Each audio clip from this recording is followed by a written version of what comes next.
¿Qué tal, amigos? Muy buenas noches, qué gusto saludarlos. Pues ya este martes 6 de septiembre del año 2022, aquí en México, de grandes festejos patrios, es muy importante para nosotros, de gran conmemoración, pero bueno, pues llegamos a nuestra emisión número 82. Sean ustedes bienvenidos a la emisión número 82. Les saluda con mucho gusto Guadalupe Mayorga.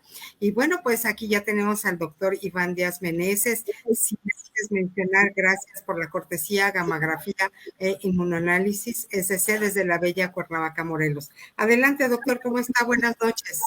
Hola Lupita, ¿qué tal? Buenas noches. Pues ya aquí estamos otra vez como todas las semanas para hablar de estos temas de la medicina nuclear y la imagen molecular que pues no dejan de gustarnos, no dejan de llamarnos la atención todo lo que podemos hacer con estas maravillosas imágenes, con estos grandes adelantos tecnológicos que en muchas ocasiones, Lupita, no lo hemos comentado tanto, pero de verdad, detrás de cada imagen, cada proceso que nosotros vemos representado visualmente en una imagen de medicina nuclear e imagen molecular, detrás de eso hay mucho talento humano, hay mucho tiempo, hay mucho esfuerzo, hay premios Nobel, no solo de física, de bioquímica, de fisiología, de tal manera que la medicina nuclear y la imagen molecular pues es heredera de todas estas grandes aportaciones que la humanidad ha hecho a lo largo del tiempo. Y a nosotros pues nos da mucho gusto pues poderlas recopilar, poderlas englobar y podérselas presentar a todos nuestros escuchas, a toda nuestra audiencia de una manera entendible. Nuestra labor, Lupita, pues es eso, que la gente entienda para qué sirve la medicina nuclear y la imagen molecular, que muchas cuestiones que a lo mejor han quedado mal entendidas o que a lo mejor han causado una angustia innecesaria, pues se clarifiquen, ¿no? Los estudios de medicina nuclear e imagen molecular son estudios seguros y eficientes cuando se hacen por expertos, como siempre, ¿no?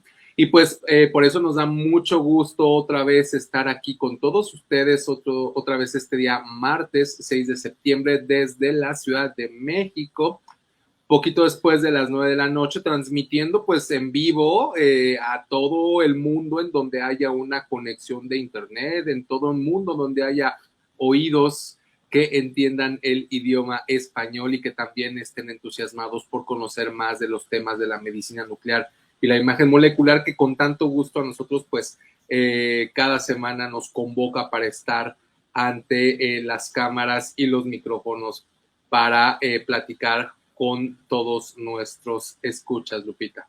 Así es, doctor. Pues como bien lo menciona, grandes especialistas de alto nivel y desde luego la medicina nuclear, una especialidad de excelencia. Y aquí por eso nos acompaña aquí el doctor, el experto titular, el doctor Iván Díaz Meneses. Y el tema de hoy, imagen molecular y medicina nuclear de infección e inflamación, TC99M, ubiquicidina. Y bueno, pues para ello ya saben que el único que nos puede platicar de esto es nuestro experto titular. Y bueno, pues la medicina nuclear y la imagen molecular, una especialidad que hoy es visible gracias a la visión del doctor Iván Díaz Meneses, experto titular de este espacio radiofónico. ¿Y qué es lo que el doctor quiere? Este acercamiento, esta visibilidad con la medicina y perderle el miedo y desde luego hacer de lado estos grandes mitos. Y bueno, pues gracias a todos ustedes seguimos al aire. Y recuerden, amigos, imagen molecular, el tema de hoy, imagen molecular y medicina nuclear de infección e inflamación TC99M, ubiquicidina. Y bueno, ¿quién es el doctor Iván Díaz Meneses, profesional de la medicina nuclear y la imagen molecular, formado en el Centro Médico Nacional Siglo XXI, el Instituto Nacional de Cancerología y el Instituto Nacional de Neurología, con posgrados de alta especialidad médica en neurociencias nucleares y oncología nuclear? Amplia experiencia por más de 12 años en la práctica clínica. Su desenvolvimiento lo llevó a los ámbitos privado y público, con presencia e influencia profesional en todo México y el extranjero. Y bueno, también un gran pues una gran estrella que tiene el doctor, que realmente nos llena de mucho orgullo, un gran mexicano, profesor de curso de posgrado de neurociencias nucleares, formador de recursos humanos, médicos de alto nivel. Este es el gran compromiso. Yo creo que estas nuevas generaciones es lo que el doctor tiene mucha inquietud y desde luego este gran compromiso, y no podía faltar este brazo social del doctor, un rotario con alto compromiso social, y pues él forma parte del Club Rotario Alameda. Y bueno, pues muchísimas gracias, cortesía de Gammagrafía Inmunoanálisis SC desde la bella Cuernavaca, Morelos, México. Y bueno, pues la medicina nuclear y la imagen molecular, primer programa radiofónico dedicado a la divulgación de la medicina nuclear y la imagen molecular, y desde luego desde México para el mundo. Claro que sí, somos los únicos en lenguaje español totalmente verificado. Y bueno, una especialidad médica de excelencia y de vanguardia. Y como lo confirmamos, son 6 de septiembre del año 2022, son las 9 de la noche con 5 minutos, totalmente en vivo desde la Ciudad de México. Y en contexto editorial vamos a iniciar, ya les platicamos qué tema vamos a hablar el día de hoy. Las bacterias infecciosas se reproducen rápidamente dentro del cuerpo y pueden provocar enfermedades. Muchas despiden sustancias químicas llamadas toxinas, se pueden dañar los tejidos y así causan enfermedades.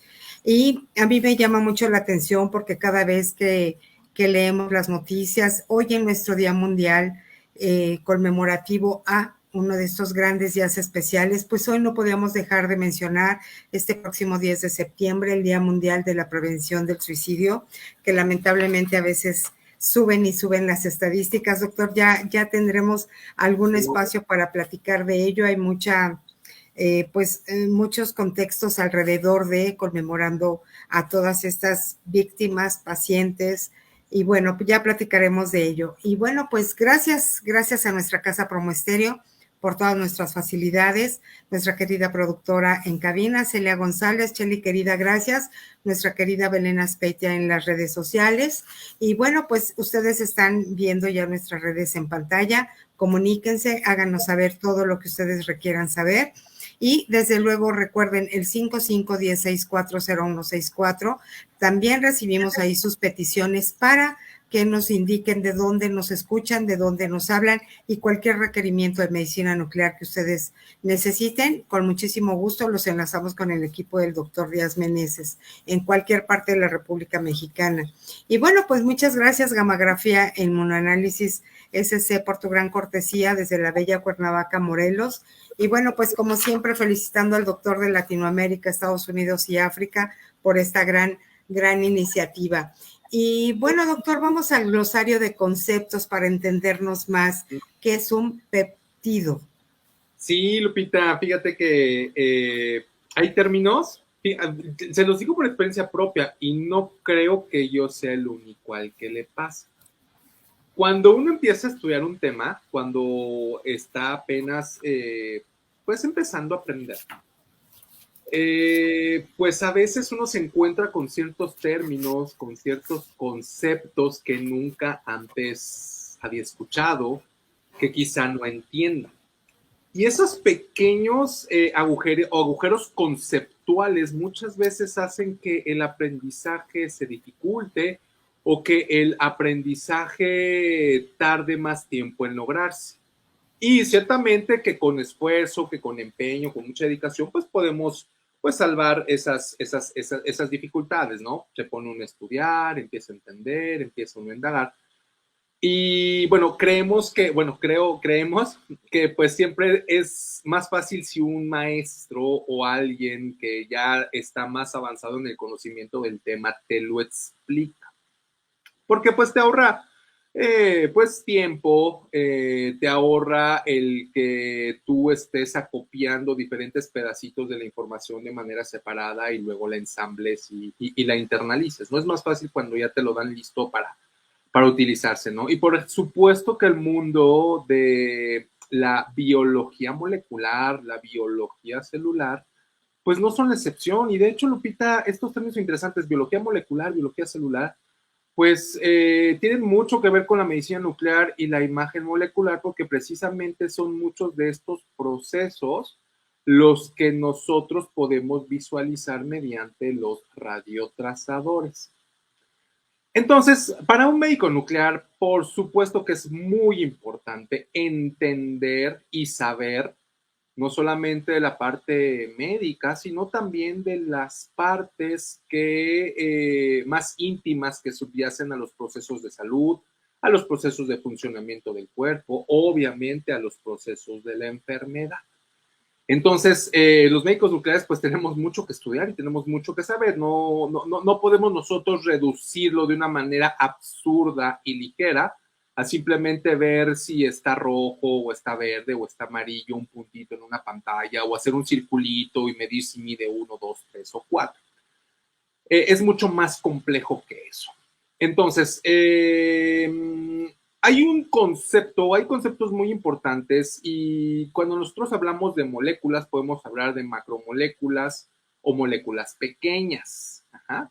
Una molécula, como ya lo dijimos, es la unión de diferentes átomos, de dos átomos diferentes. Un átomo de hidrógeno con dos átomos de oxígeno, pues tendrán una molécula de agua, que es una molécula de las más pequeñitas, porque simplemente tiene 3 átomos, pero hay moléculas mucho más grandes, Lupita, como las proteínas, que pueden tener diferentes tamaños. Y estas proteínas, al ser moléculas más grandes que ciertamente la molécula de agua o una molécula de glucosa, por ejemplo, al ser más grandes que una molécula de agua, pues se tienen que ir formando de diferentes unidades, como de diferentes tabiques, diferentes materiales, diferentes bloques que se van ensamblando y van haciendo que una molécula sea más o menos pequeña, que tenga ciertas características como diferente carga, que tenga carga positiva, que tenga carga negativa, que tenga una forma de espiral, que tenga una forma de hoja, que tenga una forma alargada, que tenga una forma de bolita, etc. ¿Ah? Entonces, hay diferentes biomoléculas, una de ellas es las proteínas, y ahorita nos estamos enfocando en las proteínas, aunque no son las únicas, porque pues el glosario de conceptos versa sobre el término péptido. Cuando nosotros hablamos de un péptido, estamos hablando de proteínas. Los péptidos son cadenas de aminoácidos que se han juntado y empiezan a formar una estructura más grande. Entonces, los aminoácidos pues también tienen, son moléculas ciertamente también más grandes que las del agua, porque como les decía, una molécula de agua tiene un átomo de hidrógeno y 2 de oxígeno, y un aminoácido, que por cierto hay más de uno, hay aproximadamente 21 aminoácidos, si mal no recuerdo. Un aminoácido pues tiene mucho más que una molécula de hidrógeno y 2 de agua, tiene mucho más moléculas, ¿no? Entonces son moléculas más grandes que empiezan a constituirse en moléculas cada vez más grandes que se llaman macromoléculas. Entonces estos aminoácidos pues se empiezan a unir, y cuando nosotros tenemos una cadena de aminoácidos de más de un aminoácido, nosotros llevamos a estos péptidos. Péptidos es una cadena, un grupo de aminoácidos que están unidos, que cuando tienen un tamaño mayor de 40 aminoácidos y empiezan a conformar estructuras de proteínas. Pero antes de esto son péptidos.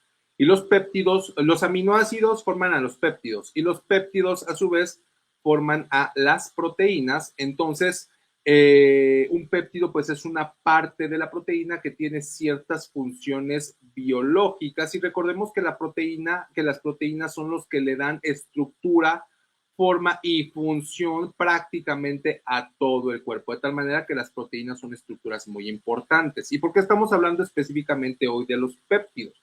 Pues porque nuestro tema de hoy versa sobre un péptido radiactivo, que aparte tiene propiedades antimicrobianas, Lupita. Entonces, para que nos situemos, como los médicos nucleares, pues utilizamos conocimientos de biología molecular, de bioquímica, de física nuclear, de química, y bueno, todo eso lo integramos en un acto médico que culmina en la atención de los pacientes, Lupita.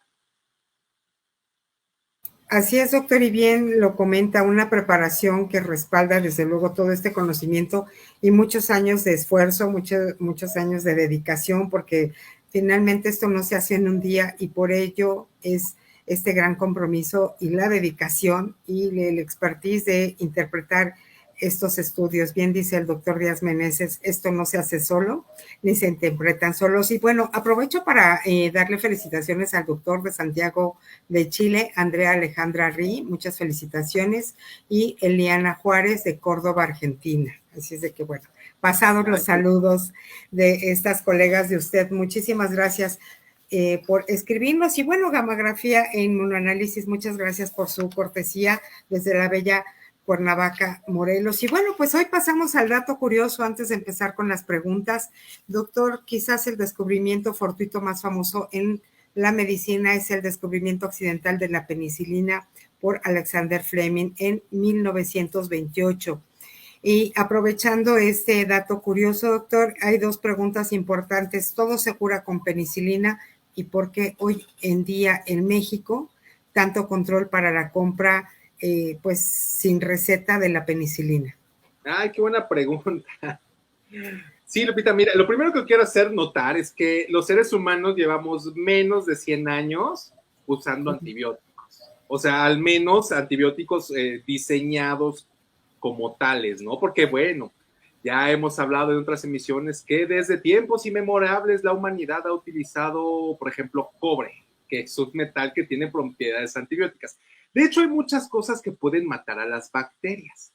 Pero bueno, lo que más hemos utilizado y en lo que más nos hemos enfocado, no solo las bacterias, a los microorganismos, en lo que más nos hemos enfocado, pues son los antibióticos, ¿no? Que son una creación humana del siglo XX. Pero ya nos estamos acercando a los 100 años de la penicilina. Y algo bien importante, Lupita, es que los antibióticos vinieron a cambiar mucho cómo los seres humanos vivimos. Los antibióticos vinieron a mejorar la vida de los humanos porque antes de la era de los antibióticos, pues mucha gente se moría. Y mucha gente se moría de infecciones, Lupita. O sea, era tremendo, ¿no? Que por una cortada, por ejemplo, eso, Lupita, pudiese poner en peligro tu vida. O sea, es cierto, es cierto. Ahora, pues, uno se corta y dice, bueno, pues no pasa gran cosa, sé que me voy a curar, ¿no? Pero antes no era así. Antes no, por supuesto que no era así. Bueno, el descubrimiento de los antibióticos, pues fue algo, pues, muy importante que cambió la vida de las personas. De tal manera, Lupita, que ahora incluso se puede medir el desarrollo de una sociedad o de un país midiendo y fijándose en el número de muertes por infecciones. Los países que tienen un menor desarrollo económico, social, suelen teniendo índices elevados de mortalidad infantil, o sea, de niños chiquitos, y de causas de muerte, las más principales sean infecciones. En contraparte, los países que tienen un mejor desarrollo, que tienen pues un mejor desarrollo económico, un mejor desarrollo social, un mejor sistema de salud, por ejemplo, pues la mortalidad infantil pues se ha batido mucho y la mortalidad por infecciones, pues por supuesto, ¿no? Y entre otras cosas por los antibióticos. Entrando ahora sí de lleno a la pregunta, pues es que, bueno, la penicilina no sirve para toda clase de infecciones, porque la penicilina, bueno, primero hay que diferenciar que las infecciones pues pueden ser por bacterias, pero no solamente por bacterias. Cuando vimos el programa de microbios, de microorganismos, dijimos que las bacterias era un tipo de microorganismos, más no el único, que también había virus, que también había protozoarios, que también había hongos. Entonces, la penicilina pues solamente tiene capacidad de matar bacterias. Por eso, pues no hace sentido que se den antibióticos para infecciones virales, porque pues el mecanismo de acción de la penicilina, que es en una estructura de la bacteria, pues no se encuentra en el virus y entonces pues no le va a hacer nada. Entonces, las bacterias son, perdón, la penicilina es solamente para bacterias, pero sucede algo interesante, Lupita. Las bacterias son entes vivos muy interesantes, o sea, de verdad, muy interesantes pero que tienen, bueno, de entrada las bacterias han estado en el mundo mucho más tiempo que los seres humanos, de entrada. O sea, las bacterias existen desde hace muchísimo tiempo más que los seres humanos. Entonces, pues también son entes vitales que son mucho menos complejos que los seres humanos y tienen procesos que le permiten adaptarse, le permiten cambiar la manera en la que existen. Recuerden que pues mucho del código de la vida está codificado, valga la redundancia, en una molécula, hablando de moléculas, otra macromolécula que no es una proteína, que es el ácido desoxirribonucleico o el ADN. Las bacterias también tienen ADN, pero su ADN, a diferencia del ADN de entidades vitales más avanzadas como pues los seres humanos, o bueno, ya no nos vayamos tan lejos, los ratoncitos, por decir algún ejemplo, el ADN de las bacterias pues sí es más proclive a las mutaciones, igual que el ADN de los virus, porque sus mecanismos de control para que se repliquen de manera idéntica, pues son mucho menos eficientes que lo de los animales superiores o los seres humanos.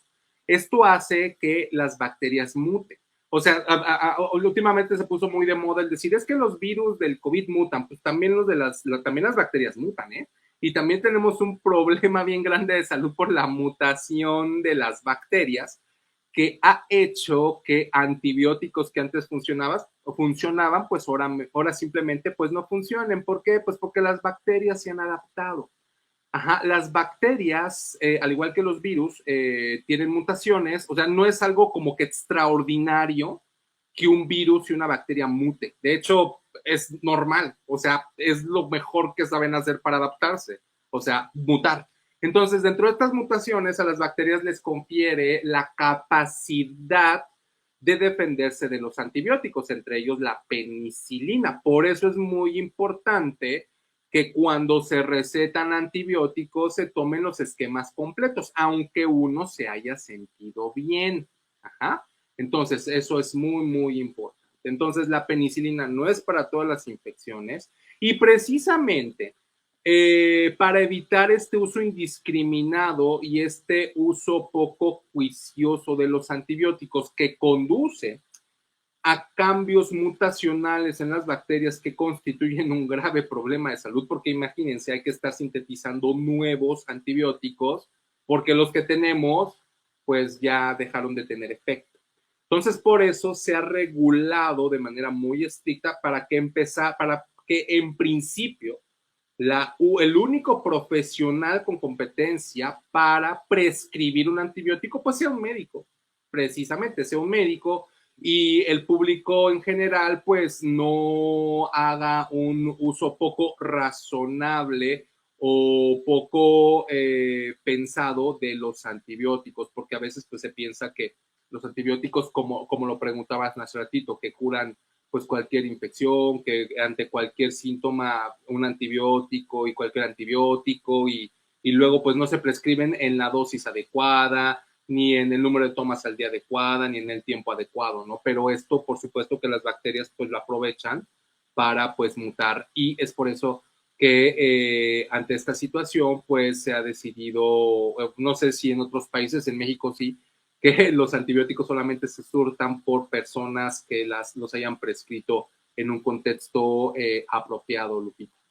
Así es, doctor. Y bueno, pues muy, muy buena explicación, porque mucha gente por cualquier tos, por cualquier lagrimeo, inmediatamente el antibiótico y muchas veces no es necesario. Y alguna persona que escribe dice, muchas veces nosotros mismos provocamos la resistencia por el exceso de antibióticos. Y un chiste, Lupita, a mí todavía cuando era niño, me imagino que a ti y a muchos de nuestros escuchas, y aparte eran inyectados, o sea, no solamente tomados, inyectados, y te das cuenta que muchas cosas de las que hacíamos antes, pues, cuando las piensas un poquito mejor, pues dices, bueno, ya no hay que volverlo a hacer.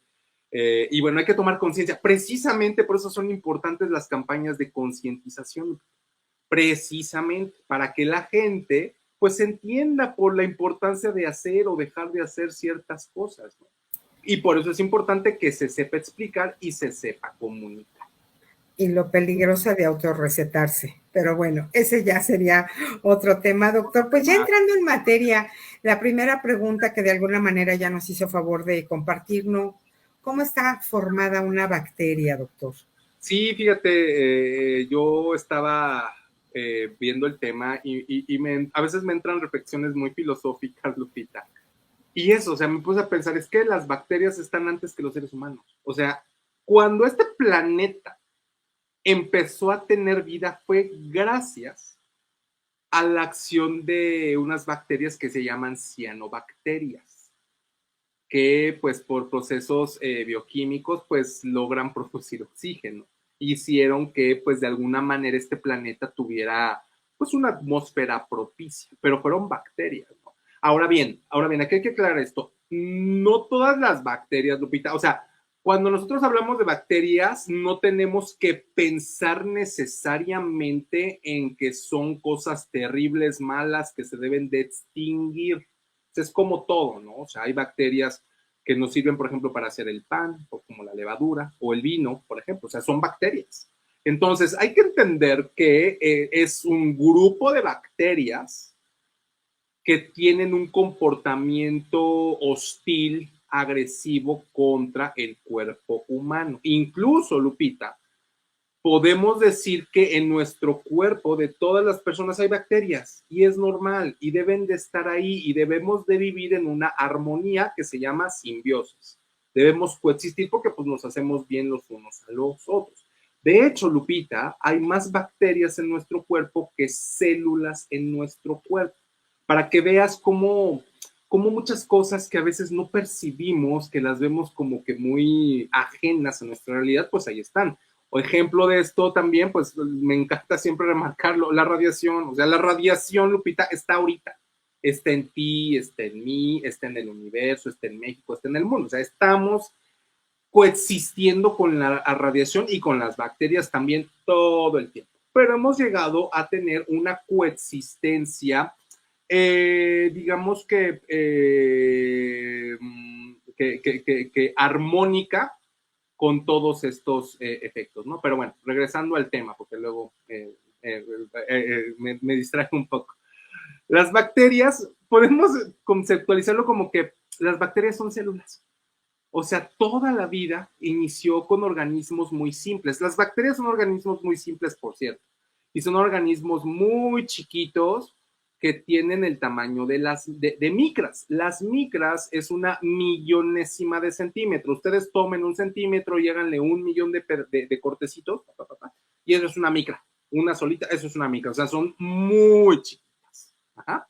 Entonces, son organismos vivos, tienen vida, a diferencia de los virus que no tienen vida porque solamente tienen ácidos nucleicos, pero no tienen procesos metabólicos. Las bacterias sí que tienen ácidos nucleicos, es decir, el ADN, y sí tienen procesos metabólicos, es decir, pues pueden usar energía, pueden crear, tienen anabolismo, catabolismo para crear energía, para crear productos, etcétera. Bueno, entonces, pues son entes vivos, unicelulares.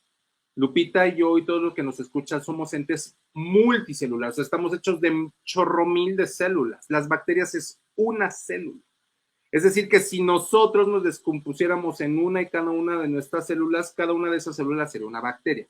Entonces, las bacterias son organismos unicelulares, pero comparten en su simplicidad ciertas características de, pues, prácticamente todas las neuronas que están en nuestro cuerpo.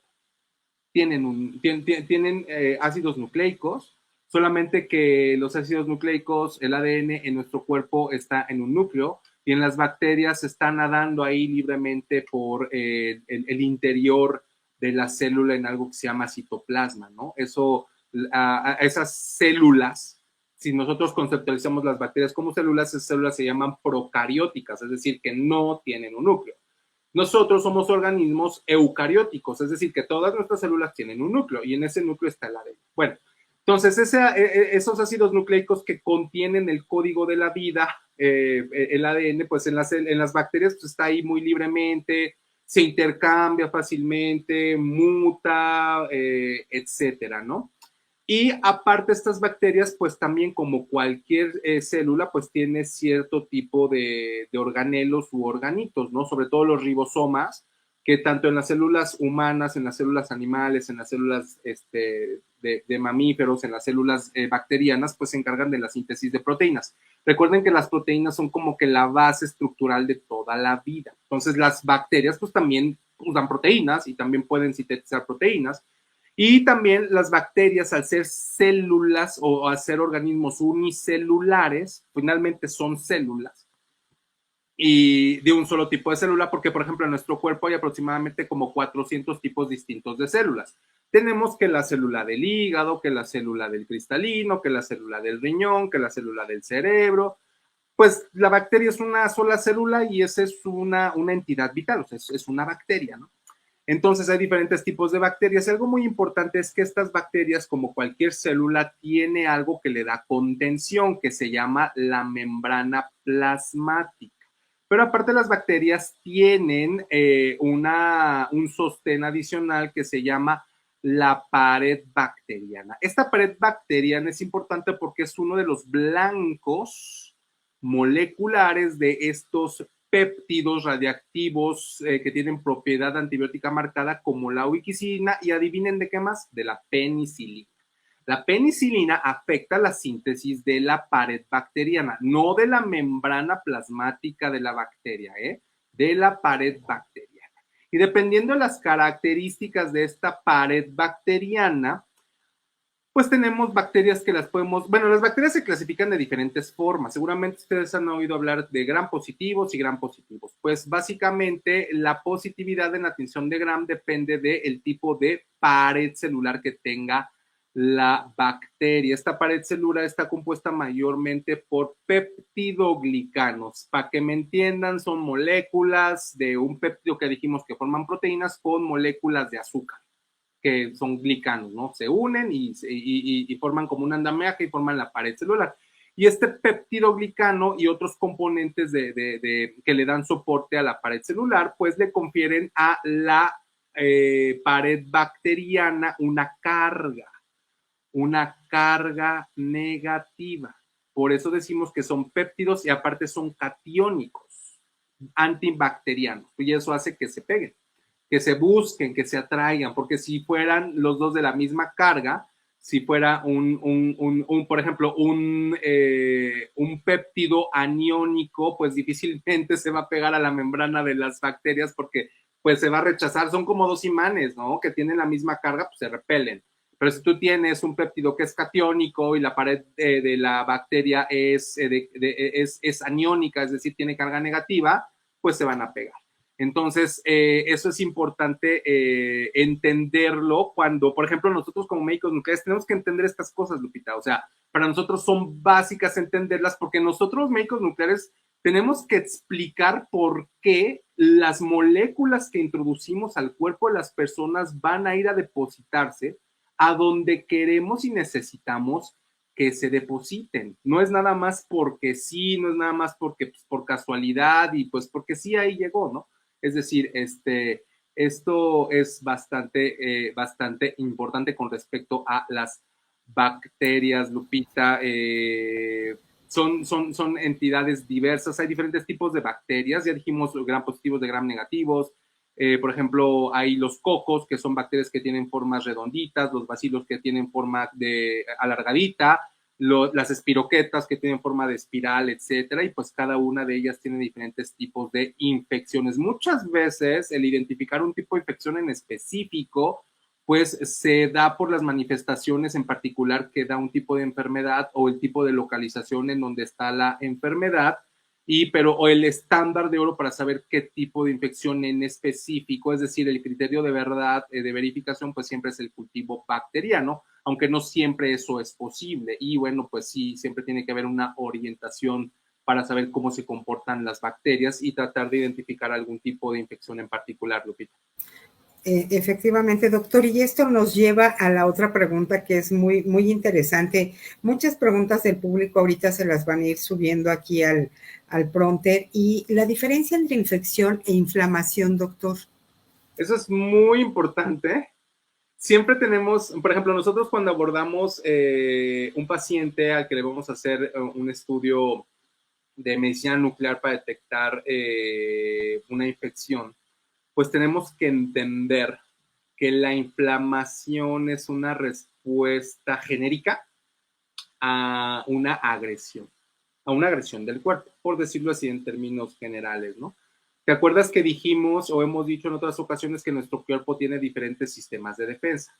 Un sistema con el que venimos de nacimiento, es decir, un sistema por defecto, un sistema automático, por decirlo así, que tiene reacciones genéricas, es decir, que no pueden distinguir específicamente entre algún tipo de afección o algún tipo de agresión al cuerpo, ¿no? Simplemente es igual ante cualquier tipo de agresión, por ejemplo, una infección, por ejemplo, una quemadura, por ejemplo, un problema de alergia, etcétera, ¿no? Y la inflamación es este tipo de respuestas genéricas que no son específicas, pero son como que respuestas que se dan en la mayoría de los casos. Es un mecanismo de defensa, la inflamación.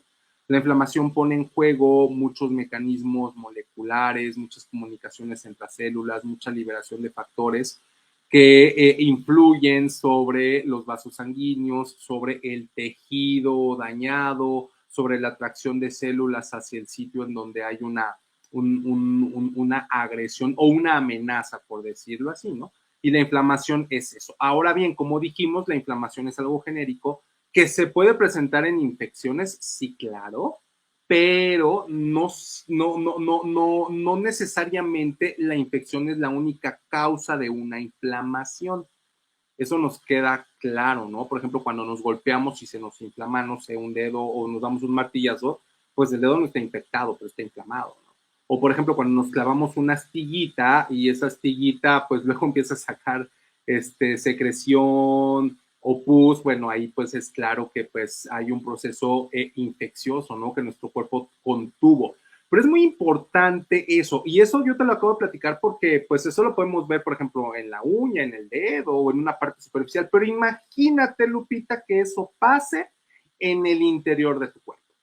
O sea, ya no está tan sencillo, ¿no? O sea, ya no es tan sencillo el que nosotros podamos ver pues un proceso inflamatorio. Lo podemos intuir mediante análisis que nosotros hacemos en la sangre, porque como dije, los procesos inflamatorios pues tienen que ver con muchas reacciones y algunas de esas manifestaciones del proceso infeccioso las podemos visualizar en los análisis de sangre y en estudios de imagen, etcétera. Es decir, podemos hacer muchas investigaciones clínicas para tratar de determinar la presencia de infección. Lo menos complicado, que no fácil, lo menos complicado es determinar que existe una inflamación. Ahora, y en muchos contextos clínicos, es muy importante decir si esa es una inflamación aséptica, es decir, que no tiene bacterias, que no está infectada, o, por el contrario, es una inflamación séptica o infectada. ¿Esto qué quiere decir? Pues que tiene bacterias, que tiene microbios, bueno, bacterias, que tiene microorganismos, que pues están acompañando este proceso inflamatorio. Eso, Lupita, es más fácil decirlo que hacerlo. Y realmente el poder discernir de manera fiable entre una inflamación aséptica y una inflamación infectada, pues es realmente muy importante, porque como te decía, o sea, hay situaciones en donde pues no es tan sencillo pues poder ir, ver, abrir o incluso biopsiar, ¿no? Tomar un pedacito de tejido y cultivarlo. Y aparte, bueno, pues eso toma su tiempo. De tal manera que podemos diferenciar este tipo de procesos en que, bueno, la infección es una respuesta genérica a una amenaza o una agresión en el organismo que se caracteriza por inflamación, rubor, edema y dolor en alguna parte del cuerpo. Puede ser, por ejemplo, adentro del corazón, en una endocarditis, o puede ser en una válvula protésica, o puede ser una prótesis de cadera, o puede ser en alguna otra parte del cuerpo, ¿no? En un absceso que está dentro del abdomen o en un absceso que está en el tejido muscular, en el tejido subcutáneo, etcétera, ¿no? Entonces, el poder hacer estas diferenciaciones, pues sí que son bastante importantes, ¿no? Y sobre todo, entender que hay infecciones más fáciles de identificar que otras, por supuesto. Generalmente cuando hay evidencia clara de una infección, pues no es necesario hacer ya un estudio de medicina nuclear y la imagen molecular, porque pues en realidad ya tienes un diagnóstico. Pero sobre todo, el contexto clínico y la duda diagnóstica es, a ver, estoy en un paciente en donde sospecho, tengo indicios de que el paciente puede tener una infección. ¿Por qué? Pues porque a lo mejor tiene fiebre o porque a lo mejor tiene elementos en la sangre que me indican que está infectado, como por ejemplo ciertas proteínas que se liberan en fases agudas de la inflamación en infección, o por ejemplo un incremento en las células de defensa, etcétera, ¿no? Entonces tengo yo una sospecha, pero yo necesito saber si eso está realmente infectado o solamente está inflamado. Y aparte, pues saber en dónde está, Lupita, porque muchas veces pues tenemos estos, o sea, haz de cuenta que se prenden las alarmas, pero pues no sabemos ni dónde está. O sea, sabemos que el paciente tiene potencialmente una infección, pero pues no sabemos en dónde está. Entonces, pues eso hay que irlo a buscar. Esto, por ejemplo, decía, podemos hablar de la fiebre de origen desconocido, en donde, bueno, pues esto es importante conocer en dónde se está presentando la fiebre y si es una fiebre secundaria a una infección. Por ejemplo, otro contexto importante es a los pacientes que tienen materiales protésicos, ya sea, por ejemplo, una prótesis de cadera o una endoprótesis en el corazón o un catéter que va directamente a la sangre, etcétera, ¿no? O sea, es muy importante muchas veces en estos pacientes tratar de identificar en dónde puedan tener una infección. ¿Por qué es importante? Pues porque eso ayuda a las decisiones terapéuticas. Obviamente que un paciente que tiene sintomatología clínica y sospecha clínica, pues obviamente que no es un paciente que se encuentra, digamos que libre de una necesidad de atención médica. O sea, son pacientes que se están empezando a abordar precisamente porque están manifestando una anomalía que debe ser corregida.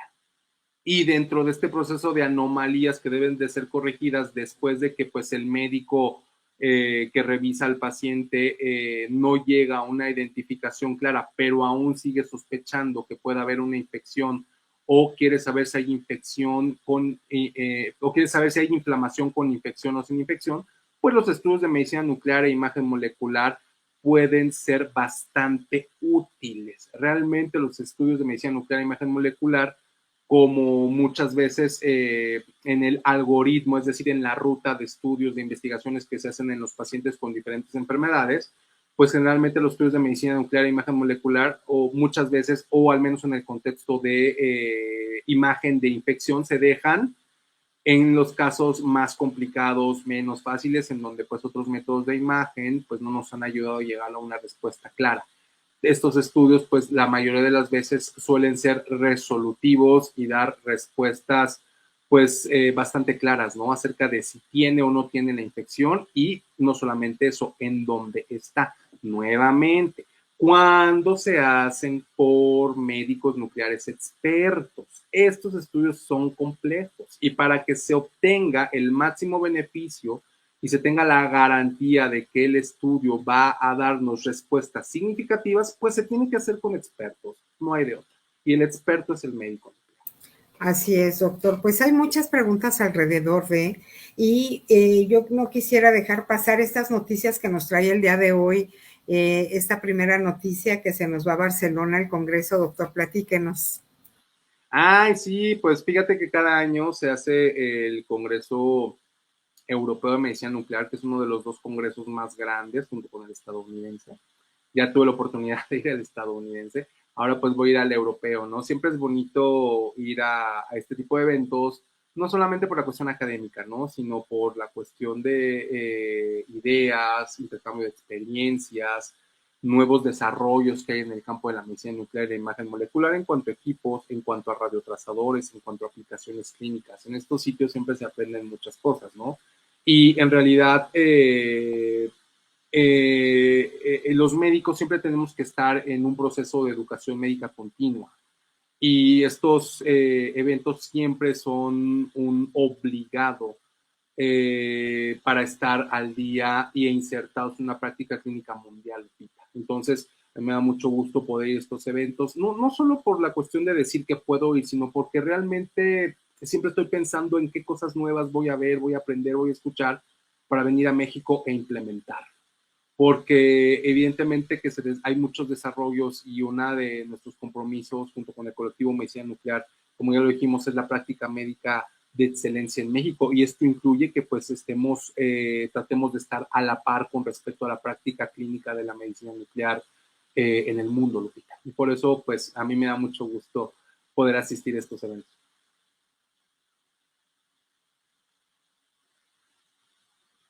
Ay, no te escuchamos.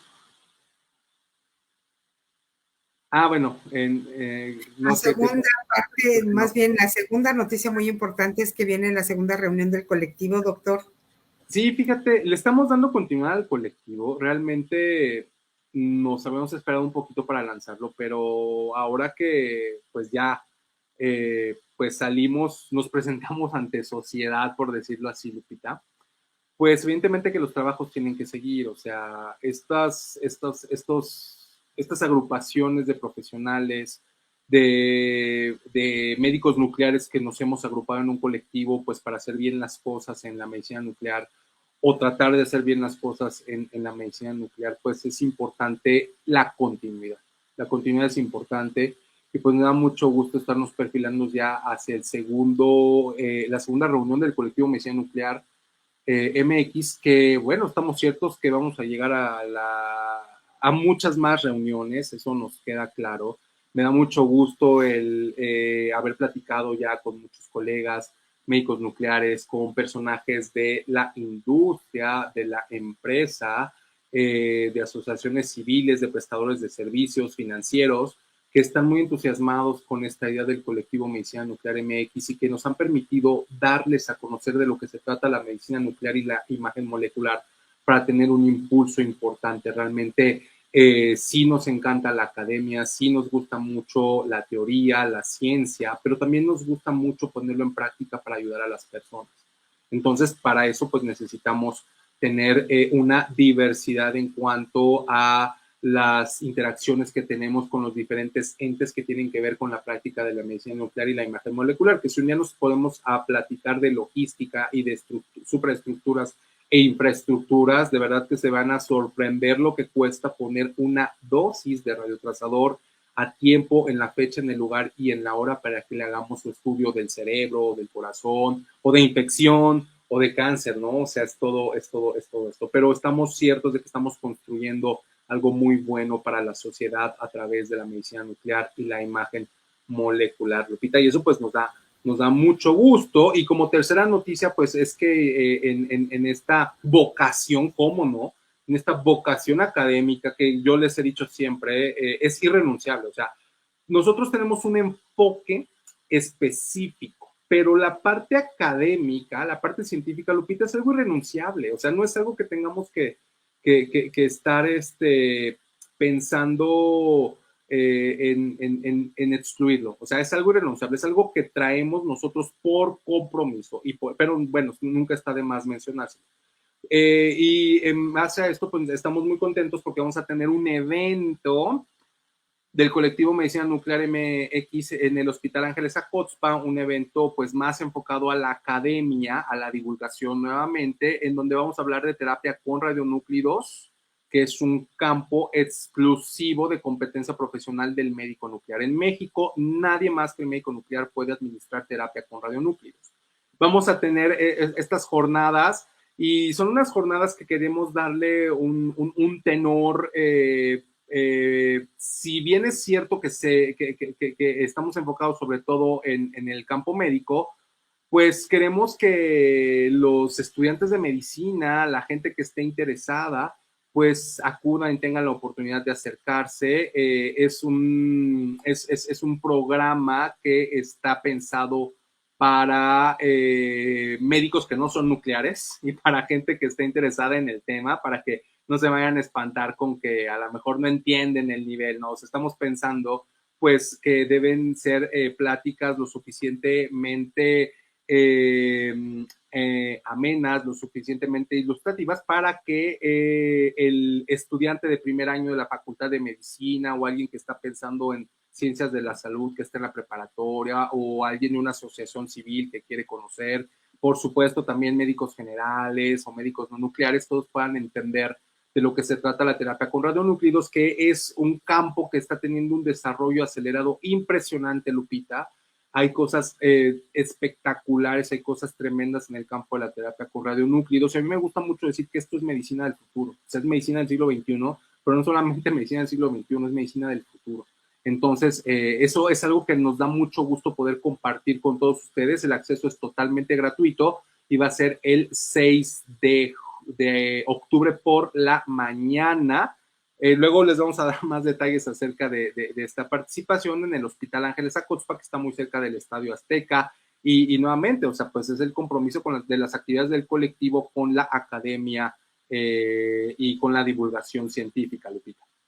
Así es, doctor. Pues ya les estaremos dando detalles tanto de los congresos del doctor como de la reunión y desde luego este evento el próximo 6 de octubre en el Hospital Ángeles Acoxpa. Doctor, pues ya nos queda muy poquito tiempo, siempre nos come este tiempo, esta explicación tan oportuna, pero a raíz de estas explicaciones, nuestro público permite hacer tantas preguntas que bueno, ahorita continuamos con el programa. ¿Y qué es la ubiquinona, doctor? Sí, la ubiquinona es, estamos hablando que hay un sistema innato, la palabra es innato, genérico, es decir, que no es específico, de mecanismos de defensa del cuerpo, en contraposición al otro sistema que también tenemos, que es un sistema adaptativo específico, es decir, un sistema que tiene la capacidad de aprender y de adaptarse.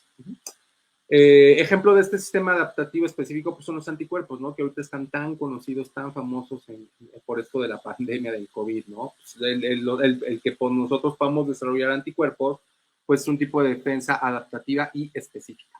Pero, por ejemplo, estábamos hablando de la inflamación, ¿no? Que es un tipo que es innata, es decir, nacemos con eso, porque, bueno, por ejemplo, nosotros con cierto tipo de anticuerpos no nacemos con ellos. O sea, conforme nos vamos exponiendo al medio ambiente, pues los vamos adquiriendo. Entonces, un sistema innato, pues es este reacción a la inflamación, pero como lo hemos dicho muchas otras veces, estos sistemas innatos funcionan a través de las especies, de los diferentes tipos de vida, ¿no? Por ejemplo, los vegetales, que pues, también son atacados por bacterias. Por ejemplo, animales que no son mamíferos, que pudiésemos mencionar que en la evolución no son tan desarrollados como los humanos, como por ejemplo una rana, como por ejemplo un ratoncito, pues tienen sistemas innatos de defensa. Uno de estos sistemas innatos que nos han permitido sobrevivir como especie y como vida, pues es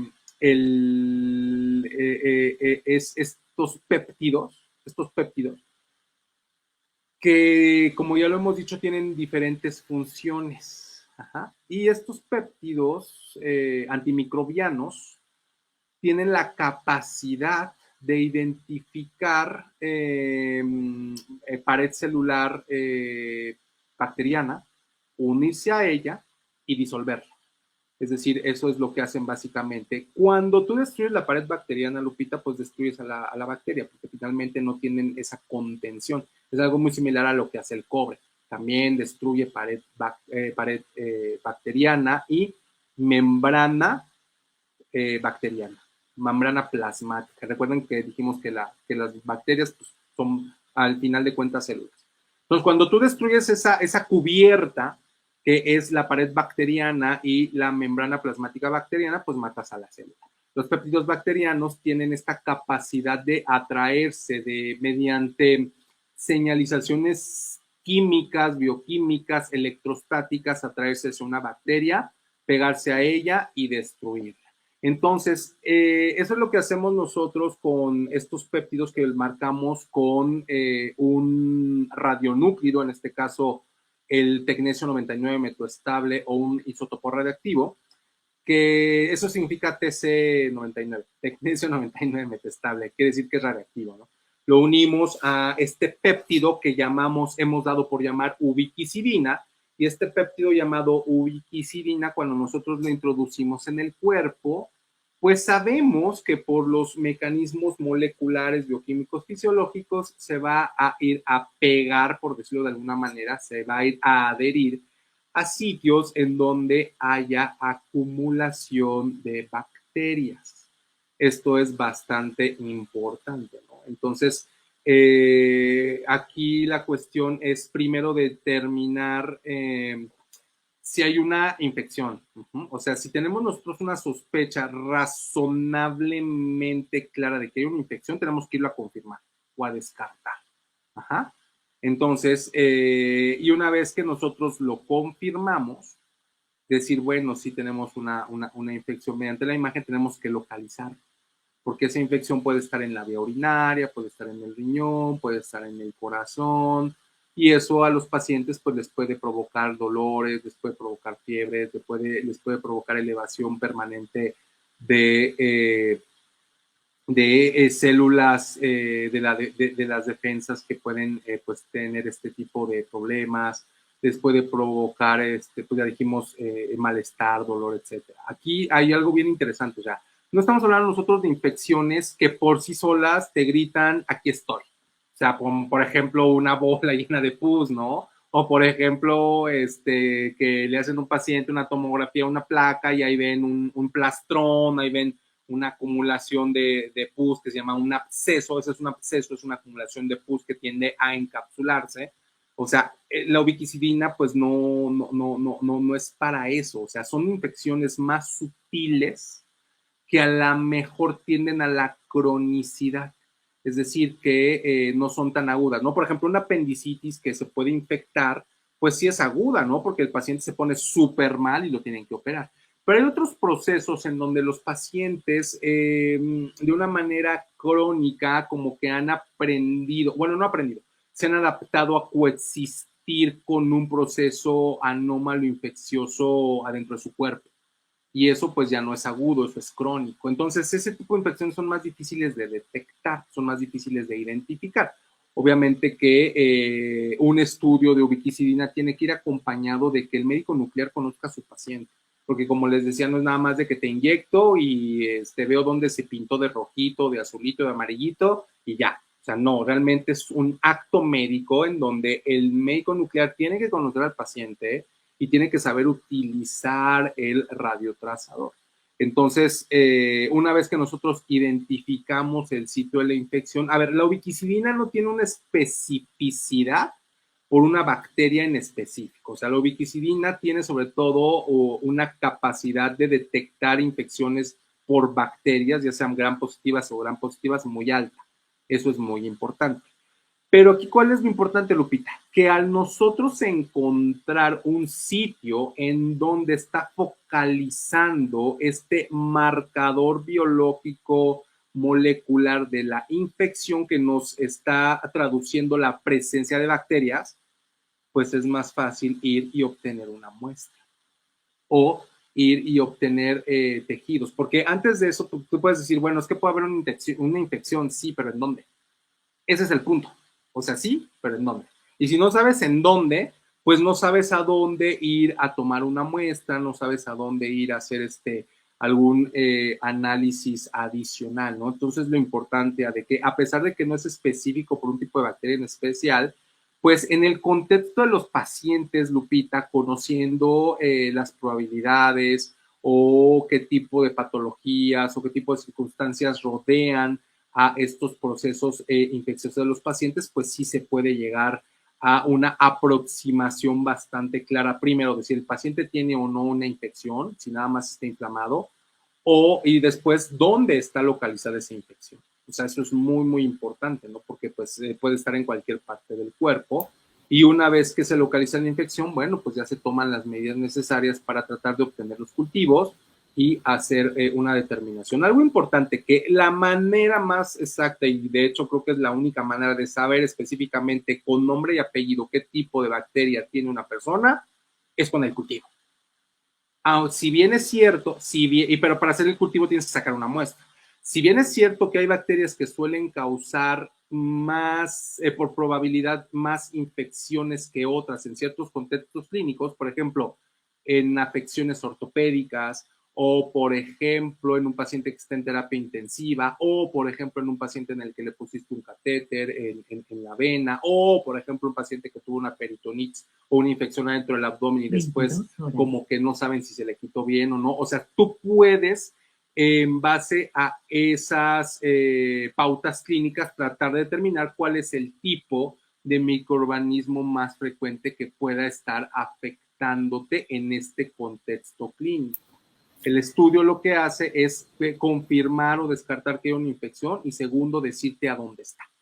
Entonces, esa es la importancia de este estudio y realmente no hay una mejor manera de hacerlo. O sea, de verdad, como les decía, son casos que no son sencillos y muchas veces estos estudios, pues, es la única pauta, la única pista que tenemos para decirle al paciente qué es lo que está pasando con respecto a si tiene o no tiene una infección. Así es, doctor. Pues prácticamente nos acabamos el tiempo. Muchísimas gracias por tu cortesía, Gammagrafía e Inmunoanálisis SC desde la bella Cuernavaca, Morelos. Y tiene un minuto, doctor, para que nos haga favor de responder esta pregunta. ¿Qué ventajas tiene el estudio de medicina nuclear e imagen molecular para detectar sitios infectados? Sí, pues como te decía Lupita, generalmente se reserva para condiciones en donde otros métodos de imagen o algunas otras exploraciones clínicas pues no nos dicen. O sea, sabemos que hay algo mal, pero no sabemos si solamente hay infección o inflamación, sabemos que el paciente tiene fiebre, sabemos que el paciente tiene dolor en la prótesis, sabemos que el paciente está manifestando datos que nos dan la pauta para pensar que puede tener una infección. Entonces aquí lo que nosotros, lo que aporta el estudio de medicina nuclear es pasar de ese puede a decir no tiene o decir sí tiene. Y en ese sentido, cuando te dices sí tiene, pues ir a decir a dónde está. Y es obviamente que es importante en la toma de decisiones terapéuticas de los pacientes que, bueno, pues deben de derivar en un beneficio clínico. Estos estudios, no me lo preguntó Lupita, pero están disponibles en muchos sitios de la República Mexicana, porque por supuesto en Gammagrafía e Inmunoanálisis este estudio está disponible, pero bueno, hay amplia disponibilidad en todo el país, Lupita, de tal manera que pues hay acceso y hay disponibilidad a estudios de imagen molecular de infección en todo México. Así es, doctor. Pues muchísimas gracias. Siempre es un placer escucharlo, siempre con grandes temas y desde luego que nuestras organizaciones de la sociedad civil siempre muy interesadas en estos temas y preguntas, pero ¿cuánto mito alrededor de la penicilina? Dicen que es cierto. Las mamás antes nos recetaban, nos gustaron, ¿no? Penicilina y ahí van las inyecciones. Así es de que, bueno, pues le deseamos mucho éxito esta semana. Muchas gracias a todos los que nos hicieron favor de acompañarnos. Que pasen una excelente noche. Doctor, excelente semana. Hasta la próxima semana. Gracias a todos. Nos vemos la próxima semana. Buenas noches.